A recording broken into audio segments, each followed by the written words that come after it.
Hola amigos, soy Bruno Dar, soy actor y me sumo a voces que unen con el texto La tarea invisible, cómo ser un profesor inolvidable de Carlos Dulanto Sandoval.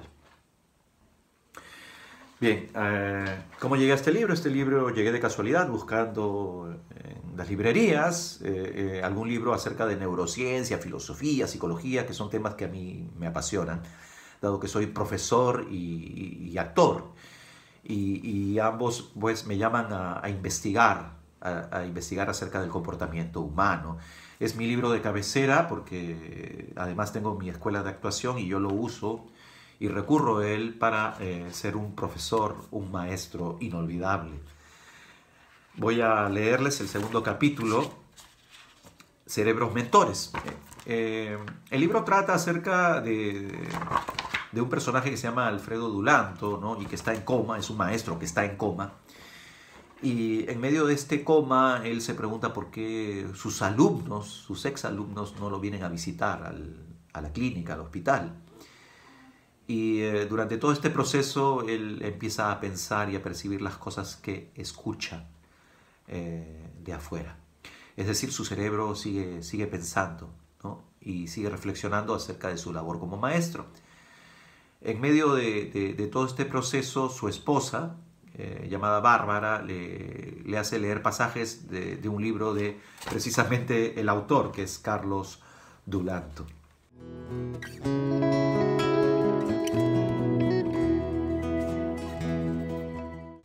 Bien, el segundo capítulo se llama Cerebros Mentores, ¿no? Esa noche, luego de oír a mi esposa y al doctor, sentí que podría volver, sentí que necesitaba hacerlo. Pensando en ello, pasé las horas hasta que escuché un susurro en mi oído. Alfredo, te he traído un texto que encontré sobre educación, evolución cultural y memes. Te lo voy a leer. Y mi dedo se movió nuevamente como signo de alegría. Había amanecido. Genes culturales y el maestro como Big Bang pedagógico. Un día de campo, reunido con un viejo profesor, charlábamos sobre la educación, sobre Feuerstein y sobre la función de un maestro. Al preguntarle qué era lo que pensaba, el maestro guardó silencio y luego me dijo, podríamos plantearnos un interrogante con respecto al programa de desarrollo de Feuerstein y así involucrarnos en un campo fértil y especial dentro de la evolución social, mi querido Carlos. Pregúntate, ¿el aprendizaje mediado es un promulgador de evolución social? Yo le respondí que sí. Exacto, pupilo, respondió el maestro. Es la mediación que propone Feuerstein la que hace que se progrese en un aula, no solo según un modo de crecimiento genéticamente programado, sino también gracias al intercambio que el alumno realiza constantemente con su entorno. La intervención de un profesor mediador en sus ideas produce ese lazo entre genética y entorno. Este postulado podemos sustentarlo con la teoría de los memes de Richard Dawkins, 2000. Entendamos, Carlos, que Dawkins nos propone que los memes son unidades mínimas de transmisión cultural. En otras palabras, son genes culturales que le dan sentido a la mediación de Feuerstein. Este último creemos ha logrado que su idea de un profesor mediador, que exista un programa de flujos que permita asociar el aprendizaje y la cultura, que se dé así una evolución cultural y que a su vez se transmita de generación en generación. La inteligencia evoluciona y evoluciona en el aula. El aporte de Feuerstein de relación, comunicación, experiencia y aprendizaje generado por el mediador amplía las dimensiones culturales del que aprende. Todo conocimiento transmitido es memético y su dinámica se vincula a los mecanismos de aprendizaje, imitación y asimilización. El texto plantea que no solo los genes biológicos se replican, sino que los genes culturales también, y para ello necesitamos profesores que sean capaces de mediar nuestras experiencias. 3 cerebros, una clase, las neuronas no se aburren.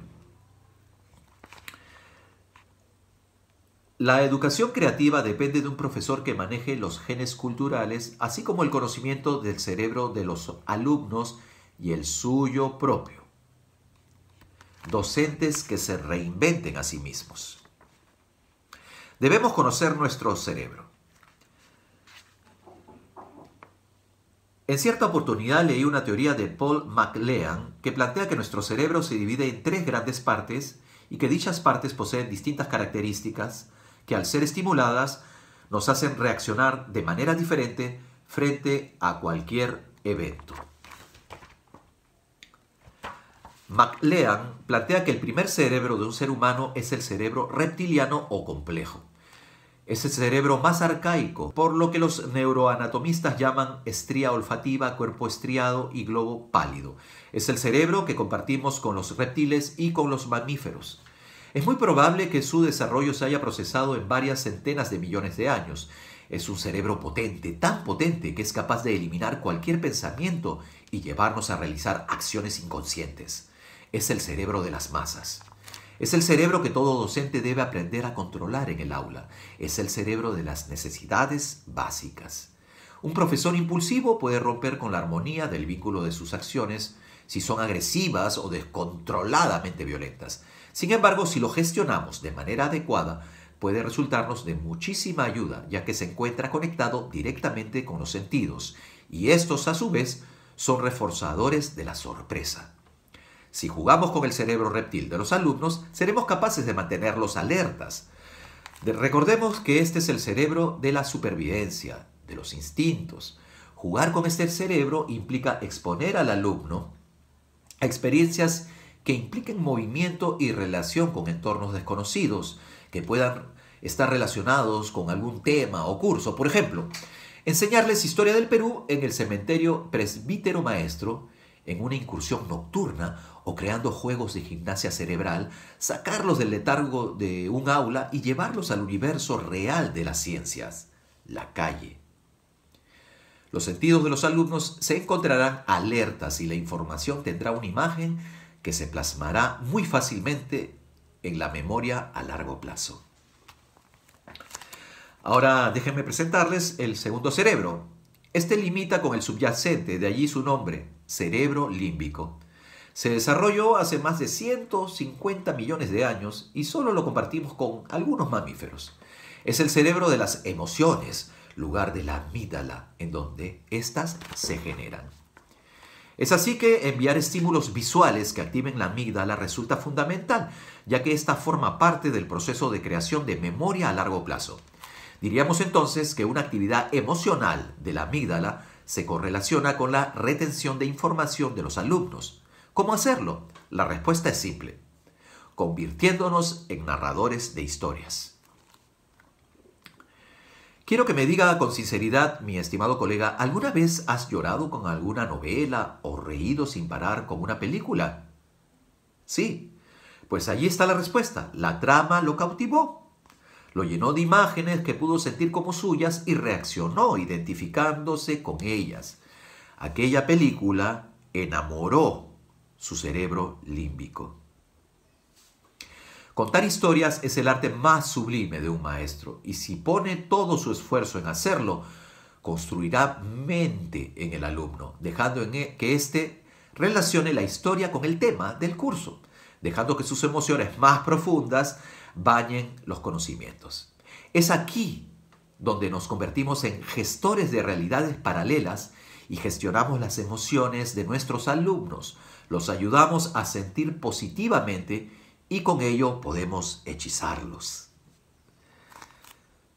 El cerebro es el instrumento más importante en el proceso de ganancia de información. Solo desarrollando correctamente las competencias de los alumnos serán fortalecidas y beneficiosas en ese intento de construir conocimiento. Desarrollar el cerebro de reptil y el cerebro límbico dentro del plan de trabajo le garantiza que el alumno conectará con el curso y confiará en usted. Es importante mencionar que es imposible conectar con los cerebros del alumno sin tomar en cuenta su lenguaje y vivencias previamente a la construcción de una historia o experiencia. Debemos ser arqueólogos de los recuerdos del alumno y hacer un mix entre los recuerdos y la esencia del curso. Pero alertar los sentidos y hechizar la mente no basta para que un alumno aprenda a pensar, no basta para que un alumno cree su propio conocimiento. Es por ello que les presento a nuestro tercer cerebro, el neocórtex o neocorteza, el cerebro que nos hace ser seres humanos. Este último cerebro es el cerebro nuevo, es el cerebro de la razón. En él se generan los pensamientos y nuestro sentido lógico. Es aquí donde descansa la voluntad.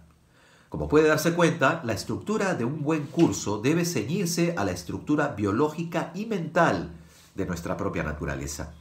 El sistema actual no toma en cuenta cómo aprende nuestro cerebro y lo deja de lado. No lo estimula correctamente y no se basa en sus características para sacarle provecho. Es justamente el cerebro nuevo el que cierra el círculo del aprendizaje y con él nuestro sistema de enseñanza de experiencias, ya que permite que el alumno cree sus propias conclusiones, que descubra por sí solo la conexión entre experiencias e información. Y es que nuestro cerebro crece con la experiencia, se desarrolla en la medida en que existan nuevas y mejores conexiones neuronales que, como hemos visto, solo se estimulan con mejores contenidos e imágenes mentales.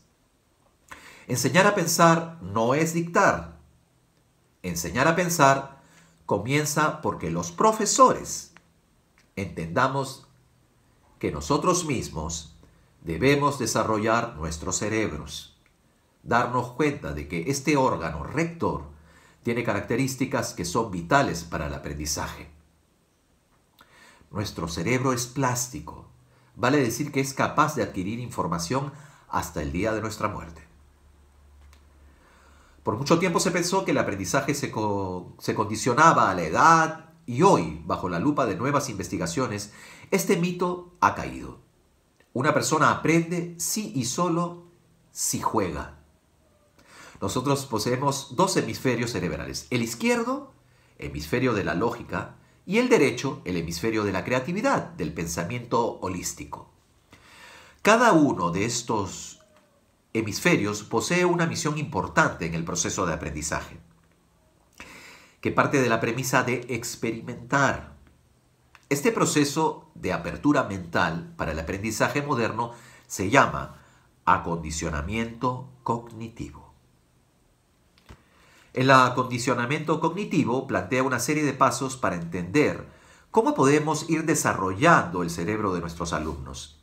Esta teoría formula, en primer lugar, que debemos estimular el cerebro holístico, creativo, con experiencias, y que luego de haber jugado con los temas de un curso, dejemos que nuestro hemisferio izquierdo procese la información divergente y establezca los lazos lógicos, creando nuevo conocimiento. El pensamiento creativo debe ser estimulado con el juego, para luego buscar el aterrizaje lógico dentro del aula. Solo bajo este sistema seremos provocadores de experiencias educativas y mediadores del conocimiento de nuestros alumnos. Recordemos siempre que la educación de nuestros alumnos no está en nuestras manos, está en sus cerebros. Ahora preguntémonos, ¿estamos capacitados para un modelo más humano, más biológico y más exploratorio de la educación? ¿Somos profesores que buscan liberar mentes? La respuesta es negativa. La respuesta es negativa para ambas preguntas. Pero no se asuste. Recuerde, aprendemos hasta el día de nuestra muerte. Y podemos empezar hoy.